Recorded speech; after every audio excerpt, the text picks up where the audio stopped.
ഇന്ന് നമ്മൾ പറയാൻ പോകുന്നത് 4 സൗണ്ടുകളാണ് വൈയുടെ. വൈ 4 ശബ്ദങ്ങളിൽ ഉപയോഗിക്കും. അതേതൊക്കെയാണെന്ന് പറയാം.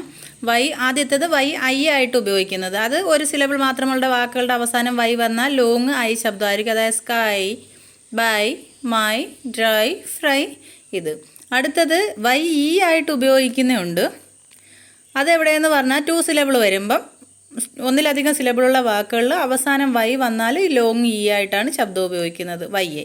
അതായത് ഫണി, ലേസി 2 സിലബിളാണ്. ഫ ഒരു സിലബിൾ, NNY നീ അത് വന്നപ്പം വേറൊരു സിലബിൾ. അങ്ങനെ 2 സിലബിൾ. ലേസി, ഡോലി, ക്യാൻഡി, പെന്നി ഇതിലൊക്കെ. അപ്പം ആദ്യത്തതിൽ നമ്മൾ ഐ ലോങ് ഐ ആയിട്ട് ഉച്ചരിക്കും. രണ്ടാമത്തതിൽ ലോങ് എ ശബ്ദം ഈ ശബ്ദം ഉപയോഗിക്കും. മൂന്നാമത്തേത് Y as a consonant at beginning of a word.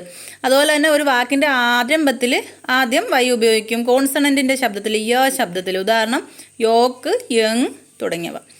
അടുത്തത് Y as short I. Y short I ആയിട്ട് ഉപയോഗിക്കും.